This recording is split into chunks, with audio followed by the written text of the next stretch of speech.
Welcome to Transformative Principal. I'm your host, Jethro Jones, and you can follow me on Twitter at Jethro Jones.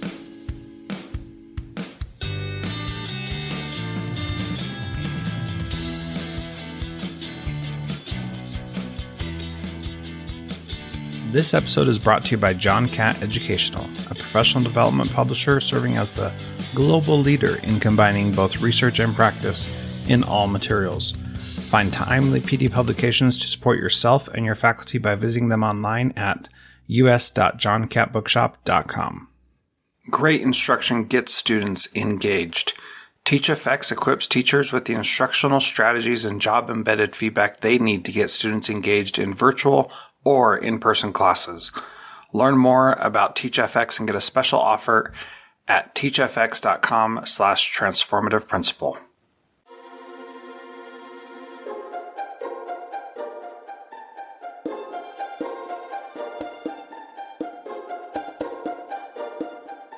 Welcome to Transformative Principal. I am very excited to have AJ Stich on the podcast today. He is the founding principal of the Greater Dayton School, which you're going to hear more about throughout this podcast.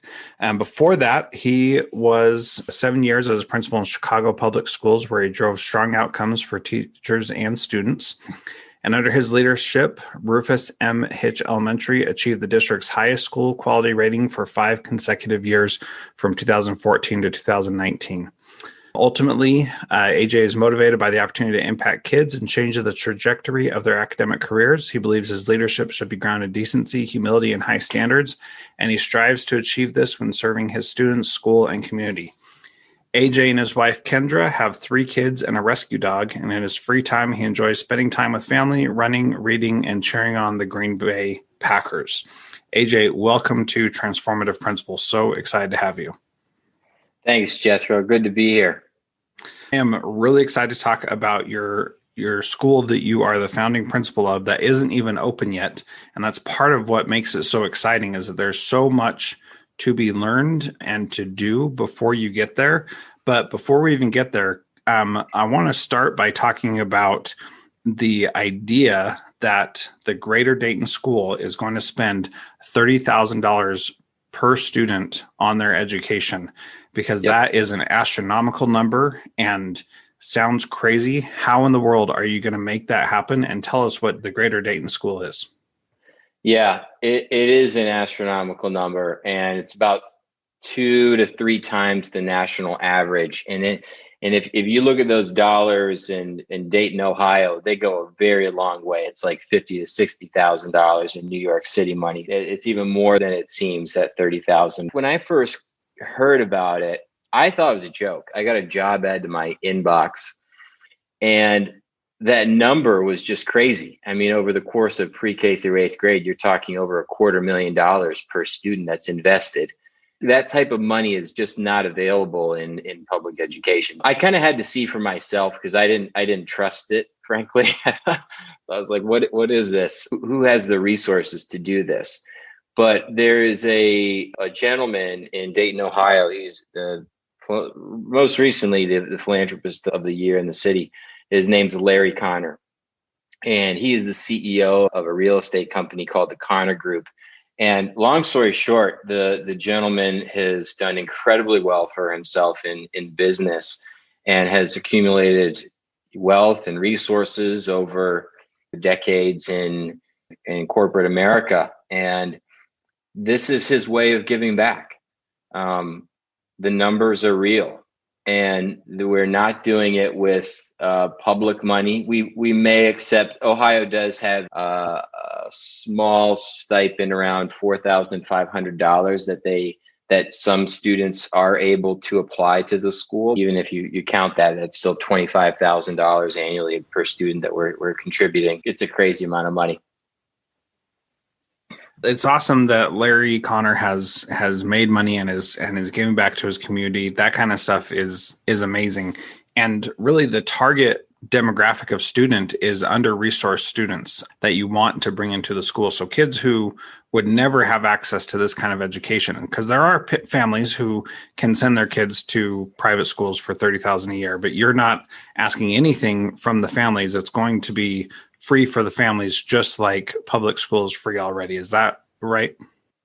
Yeah, that's largely accurate. We'll probably ask for a nominal fee between $50 to $150. And that's mostly for the parents, so they have some skin in the game. But just a little bit. It's basically a free education. And that's what the focus of all his philanthropy is, but especially the school, which is a large chunk of the philanthropic portfolio. Yeah, and so I want to talk about the model that you're going to use, of curriculum, and how you're going to teach kids, and the concept of how you're going to do that. And to be clear, before we go that, we should probably illustrate first that the $30,000 isn't just for regular classroom stuff, but there's going to be other facilities and things at the school as well. Can you talk about the other ways that you're going to support kids with that funding? Yeah, absolutely. And let me frame this through the conversation, the point I was making a little bit earlier, where, I talked about the job ad. When I first got this job ad, I talked about the money that we're going to invest in the kids, but it also talked about a holistic focus to education. And that word gets tossed around. They were a bit more specific that even before they hired me, the Connor Group had gotten together an advisory board of superintendents and people that were super, super smart in the education space. And they basically had a mastermind group, and they said, really, if we're going to do school, if we're going to just blow up the system, and we're going to create a learning environment that is going to impact kids in the long term, what are the things we're going to teach? Is it going to be just like a traditional school where you have math, reading, writing, social studies, and art and music? Or is it going to be something different? And what that mastermind group came up with is called the Age 27 goals. And those goals are very simple. One, first and foremost, kids are successful by their own definition. No one can really tell you that. You kind of have to make that up on your own. Two is being physically and mentally healthy. Three is living a life of character and integrity. And four is established in a career, not a job, a career. And then the fifth is being financially independent. So as you can see, those are not reading, writing, math. Now, do you need basic math and basic literacy and verbal communication skills to succeed in those five things? Yeah, you do. But the framework for the curriculum are those five items that I just discussed, the Age 27 goals. If you're designing a curriculum around that, there are some things that go hand in hand. And we call those things in some circles, education circles, you hear this word, wraparound services. And so in addition to an academic curriculum that is geared around those age 27 goals for kids, there's a clinic that's attached to the first floor of our building. It's embedded in the school culture, or it will be. And we'll have mental health services. We'll have a chef that cooks daily healthy nutritional meals for kids. We'll have pediatricians, optometrists, dentists. So really the things in some schools that really, that really help just help a kid have a good life, not just the traditional academics. One thing I love about that is this idea of age 27 goals, that by the age of 27, these are the things that are going to need to happen, which if that's going to be your goal, you're going to have to measure that, which means you're going to have to stay in touch with kids until they become at least 27. Yeah. That furthers the idea of these wraparound services, that it's not just that this is going to be a school to go to, but it's going to be a school that you are a part of, even after you've moved on to high school and to college and are in an actual career. I really like that idea of connecting with them. As I was developing a magnet school in Fairbanks, Alaska, a couple of years ago, we were focusing on that piece of how do we stay connected with these kids after they have already graduated from the school, so that we can see how Mm-hmm. our work is impacting them even into their life. So what are the plans that you have in place to stay connected with them? And I know like school's not open yet, so all these things could change, but what are you thinking about that question?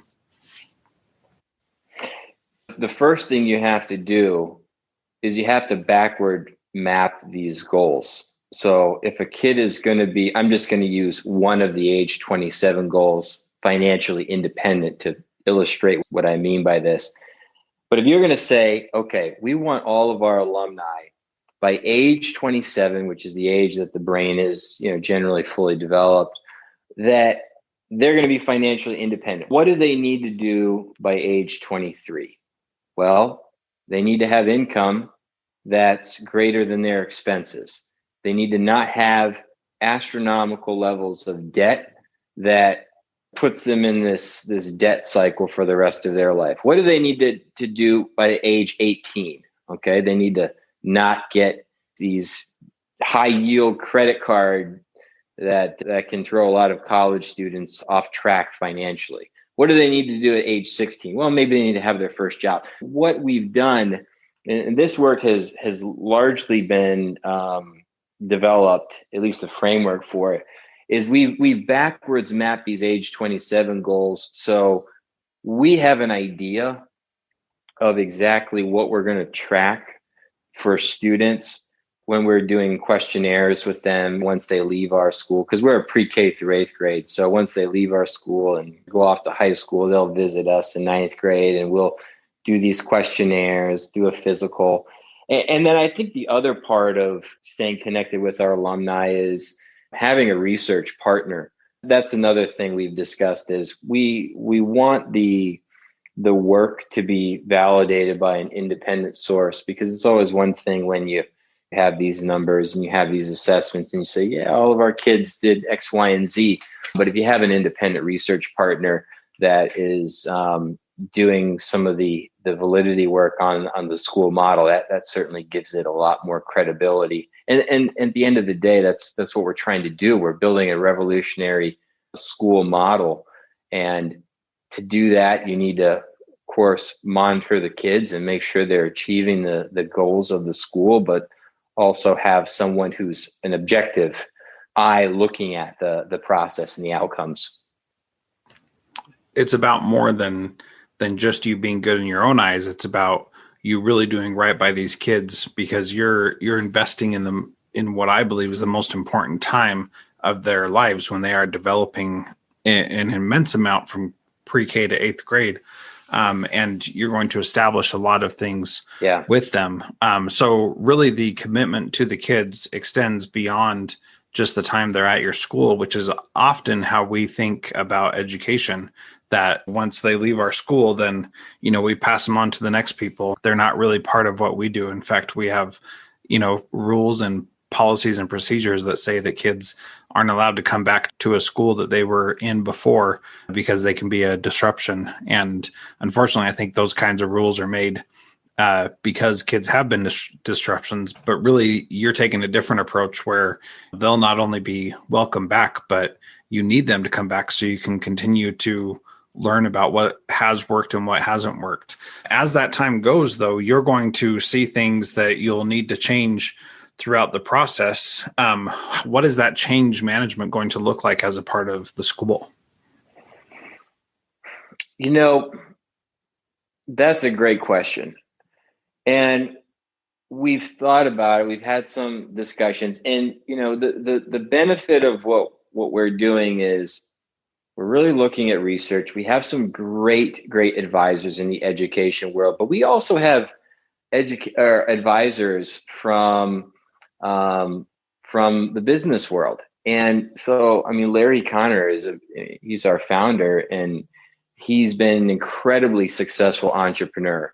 And he's told me time and again, he said, if this school looks like it does right now, if it looks like this in 1 year, we have a problem, because you will have to adapt and you will have to change. Now, at this point, I'm a one-man show. I'm literally in a real estate office between a hedge fund and a retail or a sales trainer. So what that change management will look like at this point is hard to say, but I can tell you it's a part of our DNA because of who we are and who our founders are.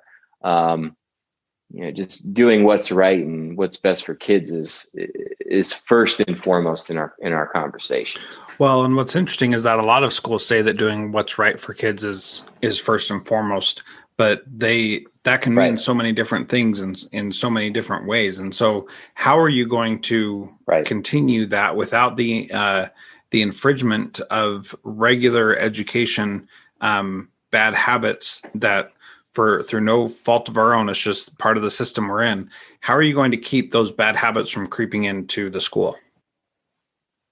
I'll share with you just a quick anecdote where I had to eat some humble pie. So, I'm an education person. I have a master's degree from Harvard. I've been Chicago public school principal, had a lot of success, and for almost 7 years. And I came in thinking, this is going to be simple. You do X, Y, and Z program. These programs are research-based. You run these interventions for kids, and you're going to get these outcomes. These have, great efficacy here, and this is great for kids. And so I came in and I kind of presented this initial plan, and the feedback I got was, "What are you doing? Like, are you just trying to recreate what's been done and what has proven not to work on a system level?" And hearing that from our advisors and from our CEO, it was a gut check where this is an opportunity. Because we're a private school, we don't have the regulation where you need to teach math for 60 minutes and you need to teach reading for 60 minutes and you have to use this scripted curriculum and that scripted curriculum. We don't have any of that. I've had to eat lots of humble pie, in fact, because for me to present, because I work with the board, I have advisors, and for me to present something that is just the status quo simply does not cut it. The ideas that we're coming up with in terms of our curriculum framework, I know you Jethro and I, you and I talked about, maybe we'll have a conversation in a year, but where I can share more of the details around curriculum, but it's very out of the box. It is not a factory model of schooling in any form or fashion. It's almost frightening to think like, all right, I've been doing things for 7 years and now I have to completely do it differently. It's very frightening, but very exciting as well, because I think the outcomes are aligned to our 27 goals for the kids.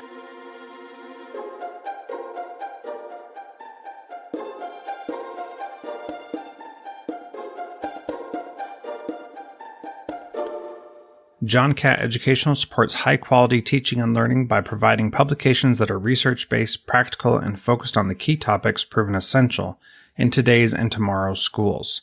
The latest John Catt publications include a book whose bold, transformative ideas amaze and infuriate people around the world, according to one reviewer, a title from global leaders in curriculum planning, practice, and retrieval, one book that says stop talking and start doing with regard to teacher well-being, and much more. These books, used by educators of all roles across North America and worldwide, amplify fresh, engaging voices with practical strategies to create transformative change. Learn more in our show notes at jethrojones.com/podcast. During COVID, every teacher is a new teacher. That's why innovative school leaders are turning to TeachFX, whose professional learning platform doubles student engagement online or in person. To learn more about TeachFX and get a special offer, visit teachfx.com/transformative principal. I created a new podcast with my friend Frederick Lane called Cybertraps. We are exploring the myriad risks and adverse consequences that can arise from the use and misuse of digital devices and electronic communication tools. Please subscribe to the Cybertraps podcast, and if you like it, please give us a rating. Here's an excerpt from an interview with Eric Stevens on the value of identity and being ethical in our work with underserved populations. If I approach my research with the intention of helping a group of people, but I am using the data that they themselves have created and have been replicated by their own personal identity, replicated over and over and over and over. My research is already flawed ethically. Some people, that's not a big thing.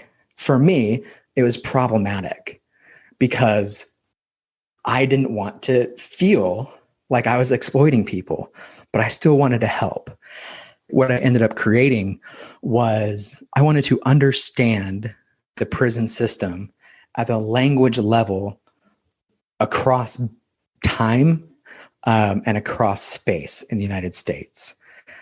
Basically, I wanted to understand if we send a person to prison, we're sending them to a correctional facility with correctional officers, and we give them handbooks to say, hey, this is what you should be doing. What I wanted to answer was at the language level with the technical documents that we hand to an inmate, what are we correcting them to? To what standard are we asking them to be at the language level? Check out more from this interview at cybertraps.com/7.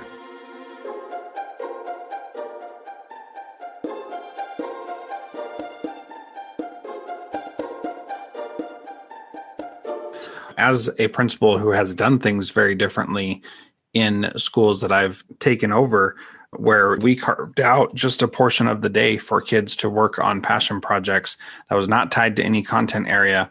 And the pushback we got from that was great, to be sure, but also the success that we saw from kids through that was, words just can't describe it. And so I think what you'll definitely see is there are some great opportunities for you to do some different things that really do reach those age 27 goals, but have nothing to do with what we typically do in schools. What kind of person is going to be successful working there? Because with what you're saying, if you just take a regular educator, you had to eat some humble pie, but you also had to recognize that the things that you have built your success on might not work in this situation, might not be what people want in this situation. How do you find the right kind of people who are going to work well in the system that you're trying to create? As you know, Jethro, we're currently hiring our founding cohort of teachers, and we've had these discussions in great depth because we know, and I assume people that are listening to this are going to know that it starts and ends with teachers. I mean, having the right people in front of the kids, there's a dollar value to it. You look at some of the research out there, and having a teacher that's one standard deviation above the mean is worth $40,000 every year. A kid has that quality of teacher.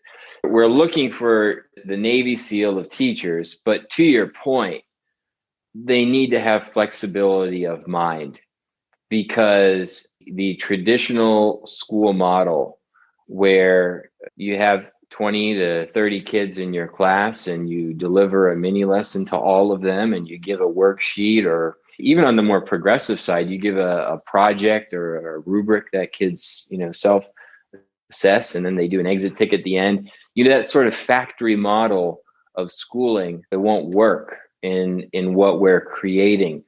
The folks that I think will be successful here will be people who have experience with kids that are from diverse backgrounds, that are from under-resourced backgrounds, because you have to have a witness to understand the challenges that a lot of these kids are facing. That's a big factor in what we're hiring, but also just that flexibility of mind to do things differently and say, hey, you know what? Whatever I've done, whether it's a traditional or progressive model of schooling, I've had success, but I also recognize that there's other ways to educate that are as good and maybe better than what I've been doing, and I'm open to that. I think if somebody has those qualities, they can be very successful. And it's something I've had to work through myself. So I understand, I can empathize, and hopefully I can coach the teachers through that learning, because it's something I've been through. Yeah, absolutely. And having a cohort of teachers already to start with the design of it will be really beneficial as well. I think maybe somebody beneficial that'd be good for you to talk to is Sonia Risley, who founded the Design 39 campus in Poway, California. Have you heard of that school? No. Can you tell me a little bit about it?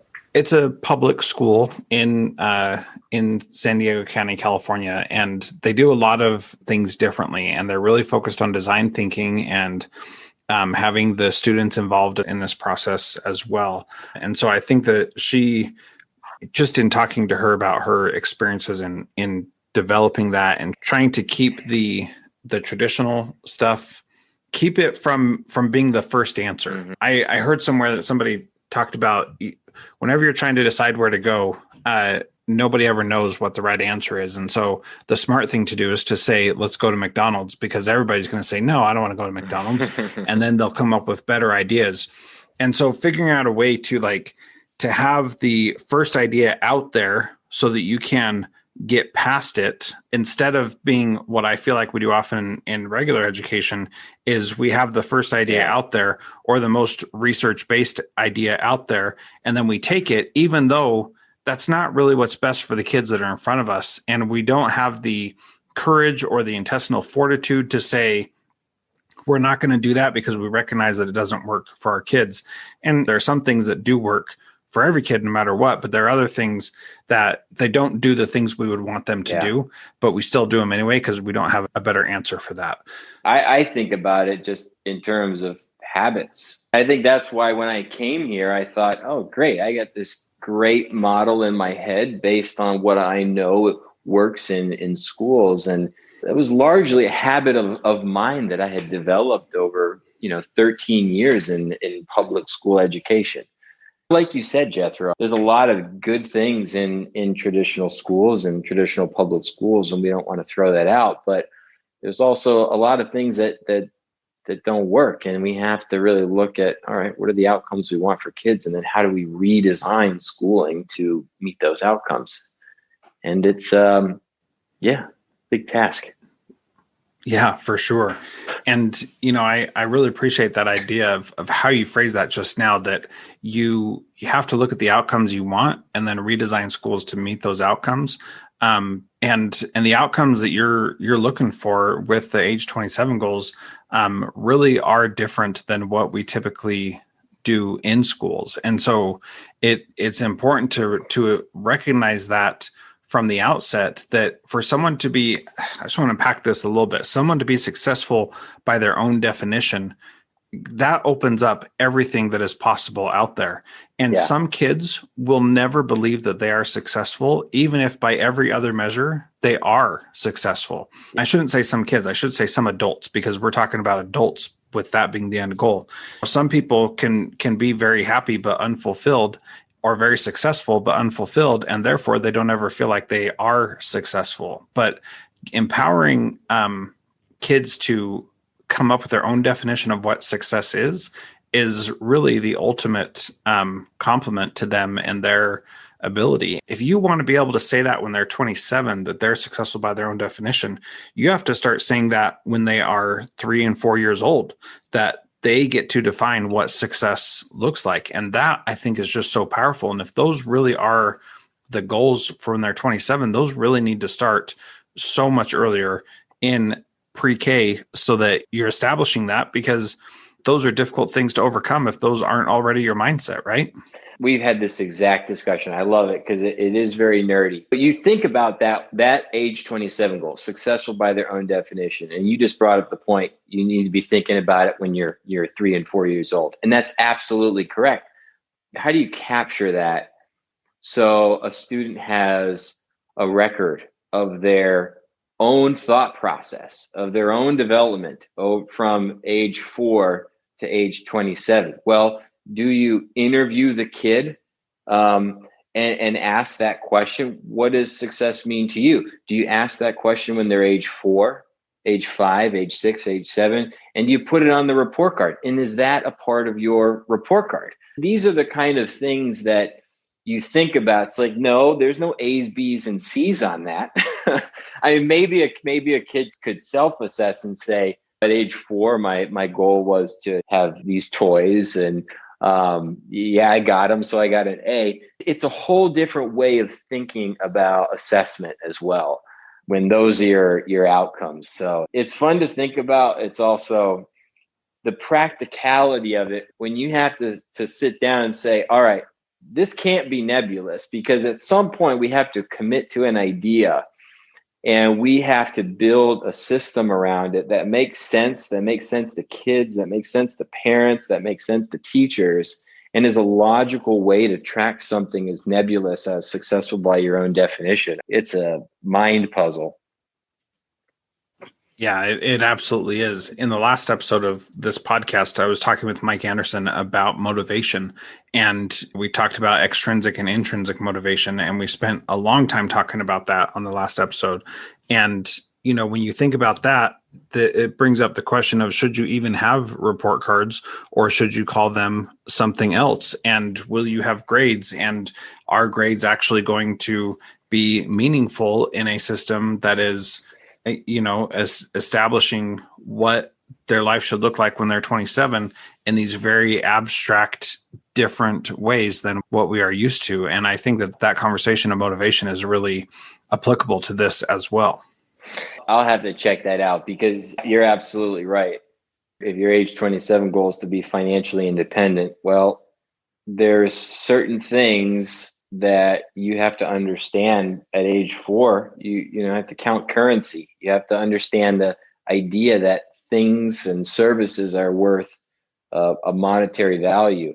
And that's in 14 years of education, I've never seen that on a report card. The closest thing you get is 1 or 2 lessons on a math, and maybe you get a grade on that. When you start talking about putting stuff like that on a quote unquote report card, it's hard to even call it a report card, just using that word, because people will understand it. But what does that look like? I think competency based has to be the answer. It's got to be. But even what are those competencies? You're looking in non-traditional places. So, for example, we've looked at the organization called Jumpstart. That's done some really great work around specifically the financial and career objectives, where they have mapped out specific standards that you could say they're competencies, and they could be on a report card, and they say very specifically what a 4-year-old and a 5-year-old should be able to understand in terms of finance, and what they should be able to understand about career. Now, there's other things that you need to do beyond just the Jumpstart financial standards, but it just goes to show some people in our field have thought about these non-traditional competencies of learning and life outcomes, and a lot of people think they matter. So we're just, I like to think of it like we're one of the first, if not the first, school to actually design the whole curriculum around them.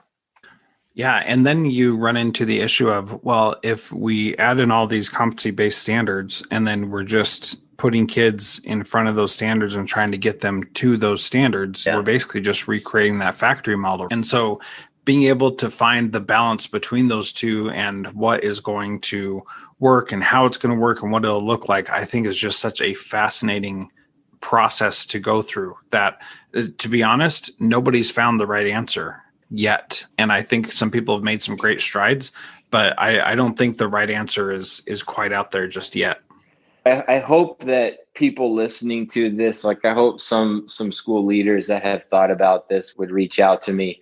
I signed on thinking, all right, this year I'm going to spend traveling and talking to other school leaders and visiting schools. And of course, COVID has challenged that. But we're trying to get in touch with other school leaders that have gone this route and are a little further along in thinking in some of the domains that we're teaching. I know there may not be a school out there that has the same outcomes of the age 27 learning goals that we do, but it's very much something we're interested in, talking to other school leaders.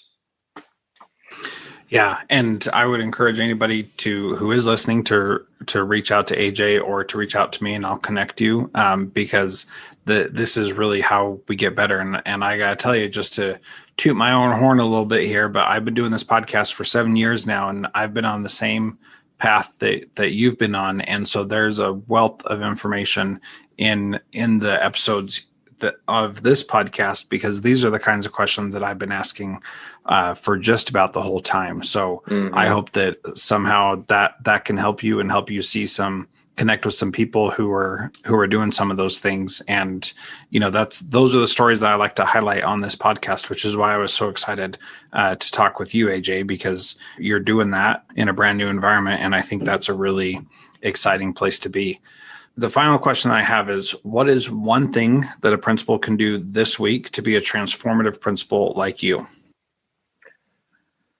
I'm going to give a meat and potatoes answer, but something I feel is so important to be transformative. This is something I started in my previous role with Chicago Public Schools, and I've used it now in great depth, and it's served me so well, is to start with strategic planning. I give Chicago Public Schools tons of credit because every 2 years you have to design these strategic plans. And my staff and I did a great job these last 2 rounds of it, where we really stepped back and we thought strategically, what should we do for the school to push it to the next level? We've gone through that same process here, but what it allows you to do is, once you've done strategic planning, don't get into super technical, don't get into specifics of what you're going to do. Once you've done strategic planning, you can really start to map out your month, your week, and then even down to the day, where you can plan in and write very actionable things that you can accomplish that will lead to the strategic plan. That has served me so well. And regardless of what environment you're leading, that idea of start with the strategic plan, change it to or adapt to your monthly plan, and make it actionable items for your weekly and daily goals. That's going to serve you real well. I can't believe you just said that because I am literally in the process of writing a book right now. And just today I had that exact same thought. I wrote down on my little brainstorming sheet, but if your vision does not inspire your daily actions, your vision is not sufficient. So if you can't bring it down to that micro one thing level, then there's no hope for that vision to ever come to pass, because you have to be able to bring it down to that small level. And I get a lot of that from the book The One Thing by Jay Popson and Gary Keller. Our jobs as principals and school leaders, you have impulse all day with teachers, students, parents, community members. You have all these impulses. And if you don't do that strategic planning and then actually map it down to what I'm going to do today to have, an action that leads to that strategic planning outcome, you just find yourself responding and reacting to those impulses. And that's a really dangerous place to be. And I made that mistake early on in my career. And, thankfully I've learned this lesson. Yeah, me too. I made that mistake also. And I had a supervisor one time who would always say, our time is not our own. And it just grated on me. And I hated it when she said that, and I couldn't place it until several years later. I figured out how to do that for myself, and figured out how to push out the noise and the other impulses, as you called them, to do what was really important and what really needed to be done. And I will say, at the middle school where I was principal last, that I was able to do that. And it was amazing. The things that we were able to do, because I could be focused on what I needed to do as the principal, was just incredible. So that kind of stuff, that is really, really powerful advice. And I so appreciate you sharing that. If people do want to get in touch with you, what is the best way for them to reach out to you, AJ? Visit our website, www.greaterdaytonschool.org. And my email is listed on there, but it's astich@greaterdaytonschool.org. And please reach out, call me. be glad to chat about our school, and especially if there's any teachers out there listening that are looking for a revolutionary school opportunity. This is a place to check out. Excellent. Well, thank you so much. And again, everybody listening, you can get a link to the website and more information about it at jethrojones.com/podcast/episode 391. And thanks again, AJ. So great to talk to you. Thanks, Jethro. I appreciate you having me on.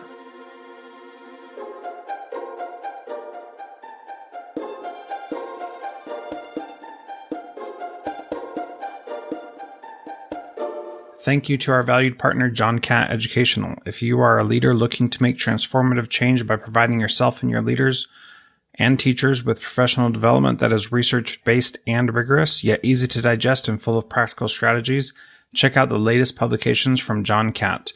Visit us.johncattbookshop.com to find information on bulk orders or learn much more in our show notes.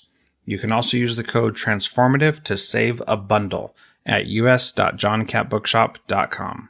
School principals across the country are using TeachFX's virtual PD and job-embedded feedback to boost student engagement during COVID.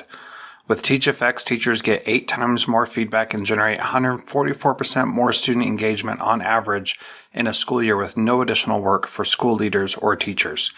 To learn more about TeachFX and get a special offer, visit teachfx.com/transformativeprincipal.